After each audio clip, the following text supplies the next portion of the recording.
राष्ट्रप्रवाह Vidarbha news में आप सभी का स्वागत है। मैं मनन व्यास और आज की देखते हैं ताजा खबर। नागपुर ग्रामीण पुलिस बल के पुलिसकर्मी ने अपनी पत्नी की मदद से अपने ही घर में वेश्यालय चला रहा था। उसकी पत्नी गरीब परिवार की लड़कियों को पैसे का लालच देकर कुछ लड़कियों को वेश्यावृत्ति के दलदल में धकेल रही थी। गोपनीय सूचना पर कार्रवाई करते हुए नागपुर पुलिस की अपराध शाखा के सामाजिक सुरक्षा विभाग के मानकापुर पुलिस स्टेशन के अंतर्गत ताजनगर इलाके में पार्वती सहनिवास में उसके घर पर छापा मारा। 4 आरोपियों को गिरफ्तार कर लिया गया। 2 पीड़िताओं को रिहा कर दिया गया। गिरफ्तार आरोपियों में सचिन दिलीप मेश्राम, सोनाली सचिन मेश्राम दोनों निवासी ताजनगर मनकापुर, आकाश अशोक जगनीत 22 और कामठी निवासी एक 48 वर्षीय महिला का समावेश है। मिली जानकारी के मुताबिक आरोपी सचिन मेश्राम नागपुर ग्रामीण पुलिस बल में कार्यरत था। एक मामले में उन्हें नौकरी से बर्खास्त कर दिया गया था। इसी बीच क्राइम ब्रांच के सामाजिक सुरक्षा विभाग को गुप्त सूचना मिली कि ताजनगर इलाके में देह व्यापार चल रहा है। पता चला कि मुख्य आरोपी शौकीन ग्राहकों को लड़कियां उपलब्ध कराने का काम करता है।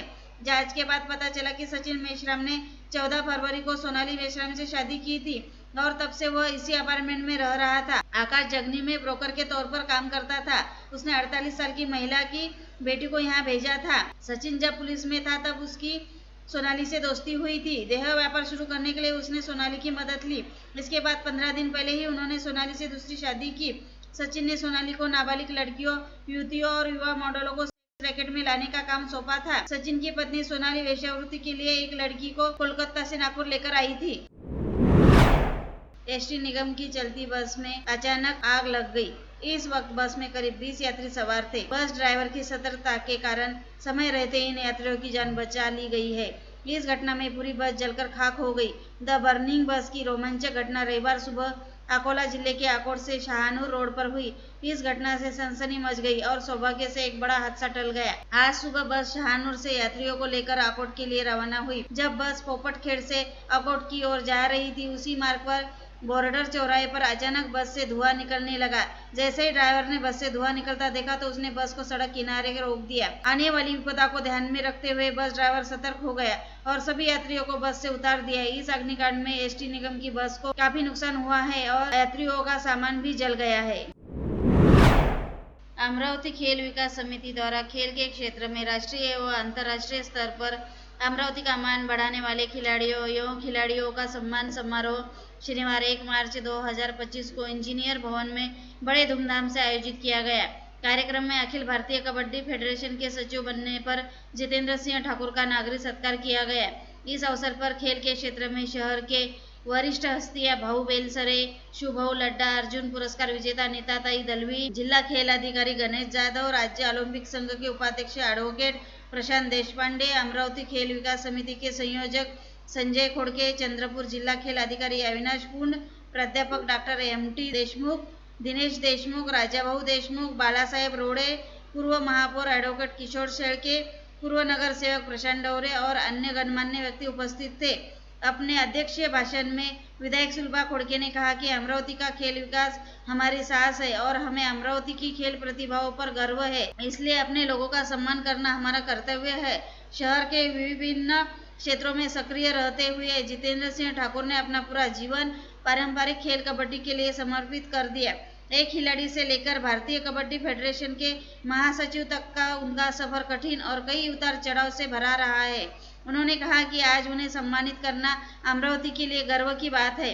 कबड्डी के क्षेत्र में मशहूर शख्सियत जितेंद्र सिंह प्रांत सिंह ठाकुर को भारतीय कबड्डी महासंघ का महासचिव चुने जाने पर गणमान्य लोगों द्वारा भव्य नागरिक अभिनंदन किया गया। अपने सत्कार पर प्रतिक्रिया देते हुए भारतीय कबड्डी महासंघ के महासचिव जितेंद्र सिंह ठाकुर ने कहा कि जहां देश के अन्य राज्य इस खेल में दबदबा बना रहे हैं, वहीं विदर्भ और खासकर अमरावती जिला पिछड़ रहा है। जितेंद्र सिंह ठाकुर ने आभार जताया। आज की पीढ़ी में खेल के प्रति भावना पैदा करने के लिए अमरावती खेल विकास समिति द्वारा की गई पहल ऊर्जावान है और शहर के खेल क्लबों, पुराने समय के लोगों और खेल प्रेमियों को नया जीवन देगी।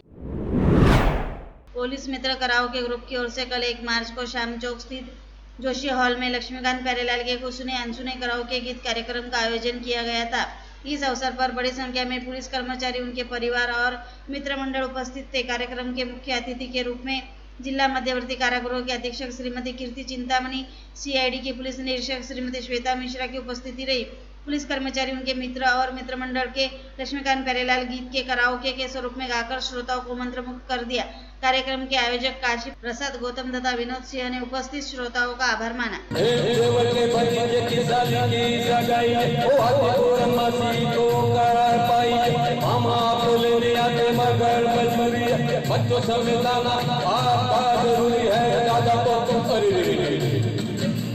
दादा तो गुजर गए, दादी बीमार, नाना का भी देरवाद सोमवार। छोटों को प्यार देना, बड़ों को नमस्कार, मेरी बच्ची पूरी समझो कारण होता। शादी का संदेशा तेरा है सोमनाथ आया। येवदा पुलिस स्टेशन अंतर्गत ग्राम जैनपुर के खेत परिसर में ट्रैक्टर की ठोस से 33 वर्षीय युवक की मौत हो गई। मृतक के भाई ने पुलिस में दी शिकायत के अनुसार मृतक के भाई को कॉल आया कि प्रदीप तालुकार के खेत में उसका भाई उज्जवल प्रकाश गावंडे जख्मी अवस्था में गिरा हुआ है। वहां जाने पर उसका भाई जमीन पर जख्मी पड़ा हुआ दिखा। उसके सिर से खून बह रहा था। मृतक के भाई ने उसे दरियापुर के सरकारी अस्पताल में ले गया, जहां डॉक्टर ने उसे मृत घोषित किया।